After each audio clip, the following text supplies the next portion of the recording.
Hello, my name is Mike Hurst from Highland Farm. I'm in charge of growing the dwarf Alberta spruces. And one of the things we're going to go over today is how to fertilize the dwarf Alberta spruce. This right here is an example of a dwarf Alberta spruce. And before we do any fertilizer, we have to identify what kind of plant this is. This is actually considered to be a determinate plant because it is grown by buds. Buds are preformed stem and leaf parts formed this year to expand and become the new needles of next year.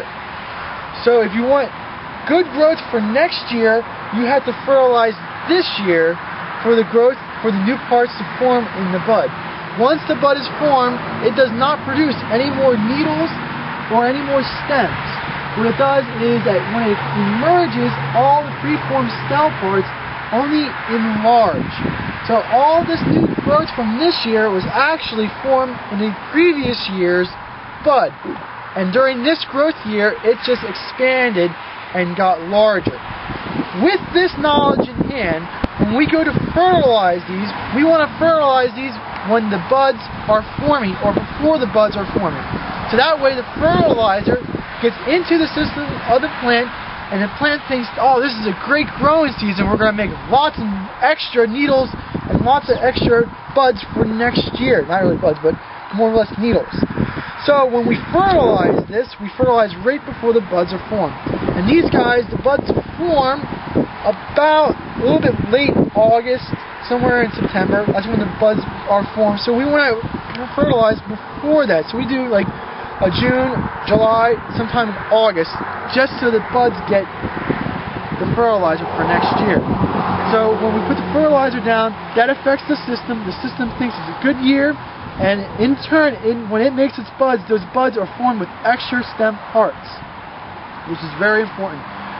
For other things when fertilizing, you can fertilize for color, but color is not that important when you're thinking about the size and growing for speed.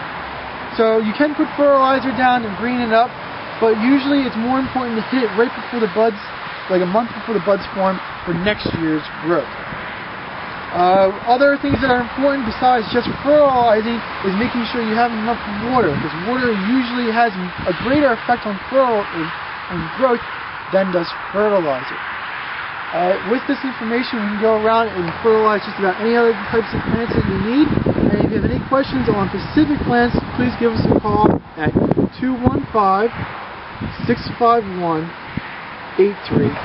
Thank you.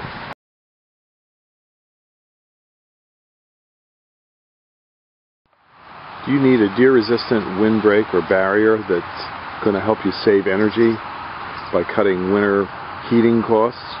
Well, arborvitaes, cypresses, and cryptomerias may be part of your solution. Many arborvitaes are really eaten hard by deer. That variety is usually called the American arborvitae, or one of the cultivars known as the emerald green, and they do get eaten very badly. But some cultivars don't get eaten as much, and this is one of them. It's a cultivar called a green giant arborvitae. It's a very fast grower, and the deer don't like it because it has a bitter taste. The same thing happens with the Leland cypress. It's a fast-growing cypress, and it is deer-resistant. Another one is the cryptomeria. This is Cryptomeria yoshino. It offers very good deer resistance. Now, these plants are really good for windbreaks and barriers because they grow exceptionally fast.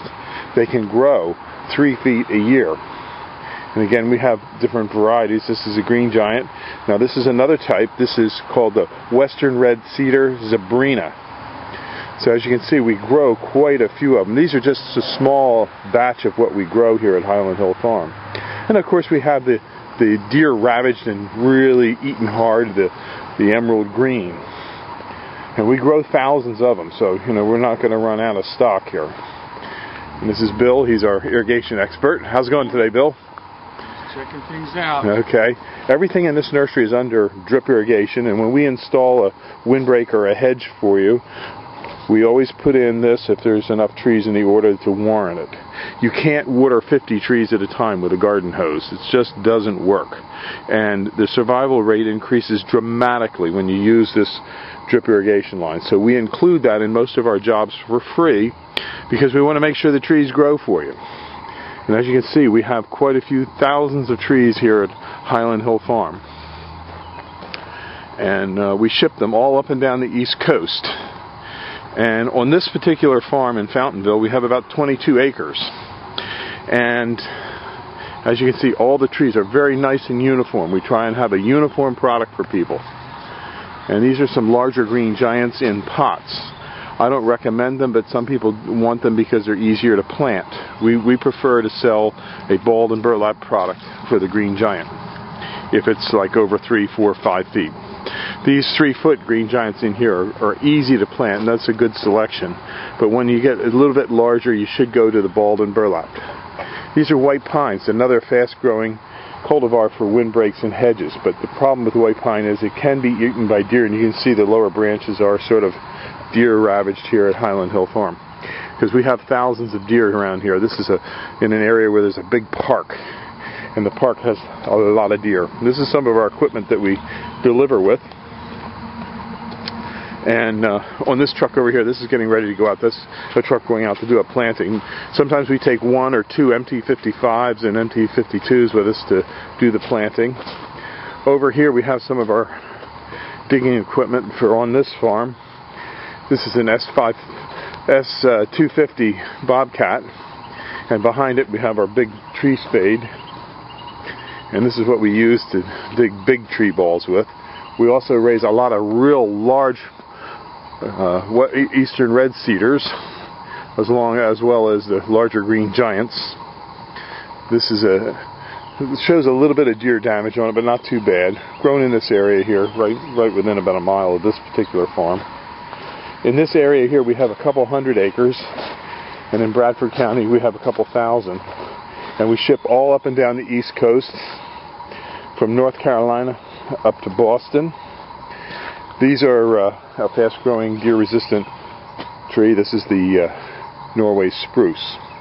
So give us a call at 215-651-8329 and get started with saving money with a windbreak and a barrier.